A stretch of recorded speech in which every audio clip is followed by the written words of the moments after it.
एक समय की बात है कि भारत के एक राज्य की राजधानी में एक युवक रहता था जिसका नाम मोहन था। उसकी पत्नी का नाम रोहिणी था। किसी व्यवसाय या शिल्पकला की कोई जानकारी उसे न थी, लेकिन उसके पास एक बेलचा और एक कुदाली थी। उसने अपनी पत्नी से कहा, अगर एक आदमी गड्ढा खोद सकता है तो वह अपने निर्वाह योग्य पैसे भी कमा सकता है। लेकिन रोहिणी इतने से संतुष्ट न थी।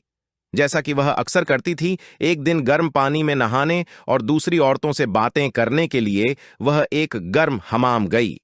लेकिन दरवाजे पर बैठी औरत, जो हमाम की प्रभारी थी, उससे बोली, तुम अंदर नहीं जा सकती। राजा के राज ज्योतिषी की पत्नी आई हुई है और उसने सारा हमाम ले रखा है।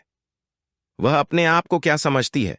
रोहिणी ने विरोध किया, बस इसलिए कि उसका पति भविष्यवाणी कर सकता है। लेकिन घर लौटने के अतिरिक्त वह कुछ न कर सकती थी। सारे रास्ते वह गुस्से से भभकती रही। शाम के समय जब मोहन ने दिन भर की अपनी कमाई उसे दी तो वह बोली, देखो, इन थोड़े से सिक्कों को अब मैं और सहन नहीं कर सकती। कल से तुम बाजार में ज्योतिषी का काम करोगे और लोगों को उनका भविष्य बताओगे। रोहिणी, क्या तुम पागल हो गई हो? मोहन ने कहा, मुझे ज्योतिष के बारे में क्या पता है? तुम्हें कुछ जानने की आवश्यकता नहीं है।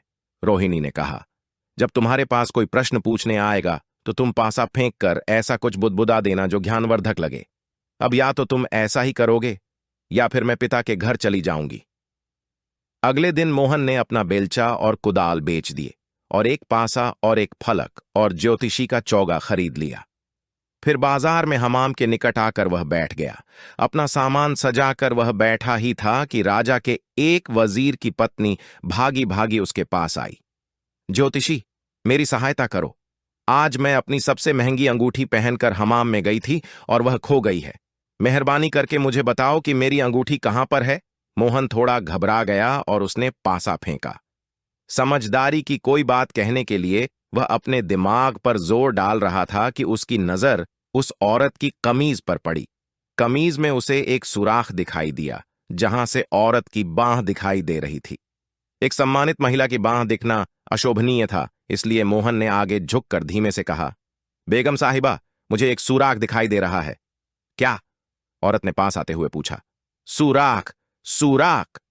औरत का चेहरा खिल उठा। बेशक, सुराख। वह हमाम की ओर वापस दौड़ी और वहां एक दीवार में उसने वह सुराख खोजा जहां उसने अपनी अंगूठी छिपा कर रखी थी। उसे अंगूठी मिल गई और फिर वह झटपट मोहन के पास आई। खुदा का शुक्र है, उसने कहा, तुम्हें पता था कि अंगूठी कहां है। और आश्चर्यचकित मोहन को उसने सोने का एक सिक्का इनाम में दिया। उस शाम जब रोहिणी ने सोने का सिक्का देखा और सारी कहानी सुनी तो उसने कहा, समझ आया, यह काम कितना आसान है। आज तो खुदा मेहरबान था, मोहन ने कहा, लेकिन दोबारा ऐसा करने का दुस्साहस मैं नहीं कर सकता। बेकार की बात मत करो, रोहिणी ने कहा। अगर तुम चाहते हो कि मैं तुम्हारे साथ रहूं तो तुम कल फिर बाजार जाना। उस रात बादशाह के महल के शाही खजाने में चोरी हो गई। सोने और जवाहरात से भरी 40 तिजोरियां 40 चोर चुरा कर ले गए। अगली सुबह राजा को इस चोरी की सूचना दी गई। राज ज्योतिषी को अपने सहायकों के साथ मेरे पास आने को कहो, उसने आदेश दिया।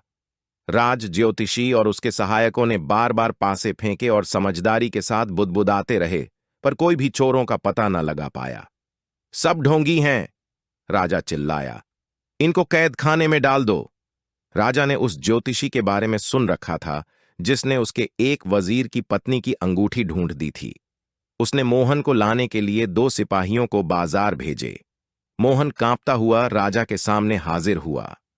ज्योतिषी, राजा ने कहा, 40 तिजोरियों में रखा मेरा खजाना चोरी हो गया।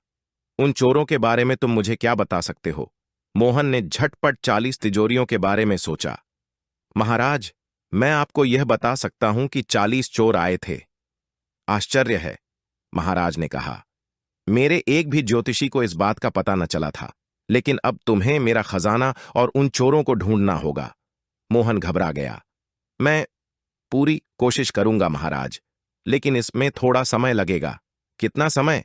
राजा ने कहा। 40 दिन महाराज, मोहन ने कहा। उसने मन ही मन अनुमान लगाया कि अधिक से अधिक वह कितना समय मांग सकता था। हर चोर के लिए 1 दिन। यह तो बहुत लंबा समय है, राजा ने कहा। ठीक है, तुम्हें 40 दिन दिए।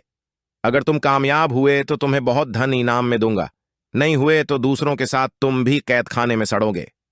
घर लौटकर मोहन ने रोहिणी से कहा, देखो, तुमने मुझे किस मुसीबत में डाल दिया है। 40 दिनों के बाद महाराज मुझे कैद खाने में डाल देगा। बेकार की बात कर रहे हो, रोहिणी बोली। तिजोरियां ढूंढ निकालो। तुमने अंगूठी ढूंढ निकाली थी, नहीं ढूंढी थी क्या? मैं तुम्हें बता रहा हूं रोहिणी, मैंने कुछ न ढूंढा था, वह तो बस खुदा की मेहरबानी थी। लेकिन इस बार कोई आशा नहीं है। मोहन ने कुछ सूखे खजूर लिए, उनमें से 40 गिनकर एक जार में रख लिए। इनमें से एक खजूर मैं हर दिन शाम के समय खा लूंगा। इस तरह मुझे पता चल जाएगा कि 40 दिन कब समाप्त हो गए हैं। अब हुआ ऐसा कि महाराज का एक नौकर उन 40 चोरों में से एक था। उसने महाराज और मोहन की बात सुन ली थी। उस शाम वह झटपट चोरों के अड्डे पर आया और उसने चोरों के सरदार को सारी बात बताई। एक ज्योतिषी है जिसने कहा है कि वह 40 दिनों में खजाने और चोरों को ढूंढ निकालेगा। वह मूर्ख बना रहा है, सरदार ने कहा। लेकिन हम कोई खतरा मोल नहीं सकते। अपना भेष बदलकर उसके घर जाओ और जो भी जानकारी पा सकते हैं लेकर आओ। नौकर मोहन के घर की छत पर चढ़कर छिप गया और मोहन और उसकी पत्नी की बातें सुनने लगा। उसी समय मोहन ने जार से एक खजूर निकला और उसे खा गया। फिर उसने रोहिणी से कहा, यह एक है। छत पर छिपा हुआ चोर भयभीत हो गया। वह तो सीढ़ियों में गिरते गिरते बचा। वह झटपट अपने अड्डे की ओर भागा और सरदार से कहा, उस ज्योतिषी के पास गजब की शक्ति है।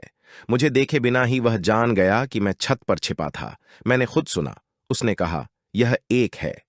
तुमने ऐसी कल्पना की होगी, सरदार ने कहा। कल रात 2 जने उसके घर जाना। अगली रात नौकर अपने एक साथी के साथ आया और दोनों मोहन के घर की छत पर छिप गए।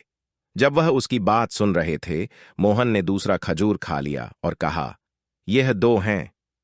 दोनों चोर गिरते पड़ते वहां से भागे और अपने सरदार के पास वापस आए। वह जानता था कि हम दोनों वहां पर हैं। हमने उसे कहते सुना, यह 2 हैं।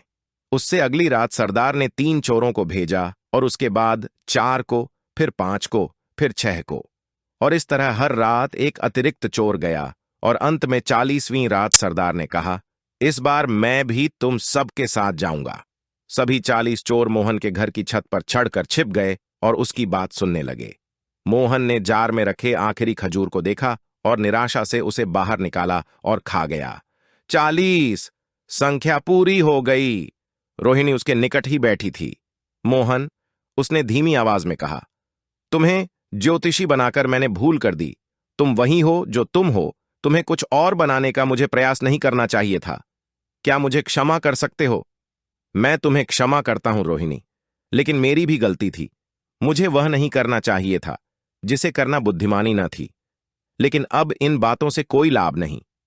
तभी जोर से दरवाजा खटखटाने की आवाज आई। मोहन ने एक आह भरी। राजा के सिपाही तो आ भी गए। वह दरवाजे के निकट गया और उसने कुंडी खोलते हुए ऊंची आवाज में कहा, ठीक है, ठीक है, मैं जानता हूं कि तुम यहां क्यों आए हो। उसने दरवाजा खोला।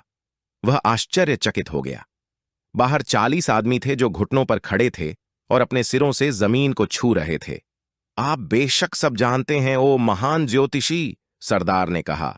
आपसे कुछ भी छिपा नहीं है। हम विनती करते हैं कि आप महाराज को हमारे बारे में कुछ न बताएं।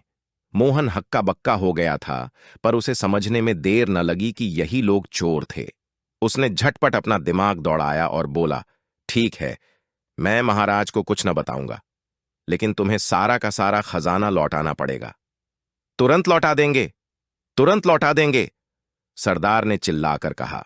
रात बीतने से पहले 40 चोर सोने और जवाहरात से भरी 40 तिजोरियां उठाकर राजा के खजाने में ले आए। अगली सुबह मोहन महाराज के सामने हाजिर हुआ। महाराज, मेरी जादुई शक्ति या तो खजाने को ढूंढ सकती है या चोरों को, दोनों को नहीं। आप क्या चाहते हैं? खजाना, महाराज ने कहा। हालांकि चोरों को छोड़ देना अच्छा ना होगा। उनको सजा देने के लिए तेल उबल रहा है। ठीक है, मुझे बताओ कि खजाना कहां है और उसे लाने के लिए मैं अपने आदमी अभी भेज दूंगा। इसकी कोई आवश्यकता नहीं है, मोहन ने कहा।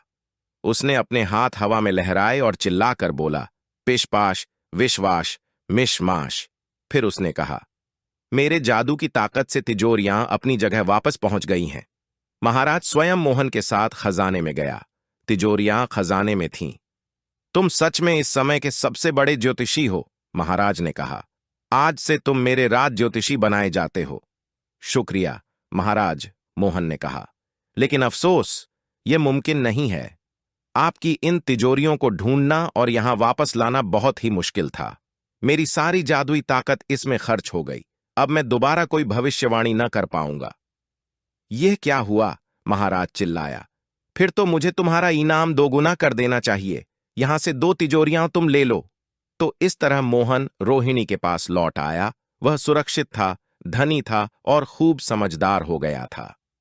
कोई भी ज्योतिषी बता सकता था कि जीवन के बाकी दिन उन्होंने प्रसन्नता से बिताए। अगर आपको यह कहानी अच्छी लगती है तो इस वीडियो को लाइक करें और चैनल को सब्सक्राइब करें। धन्यवाद।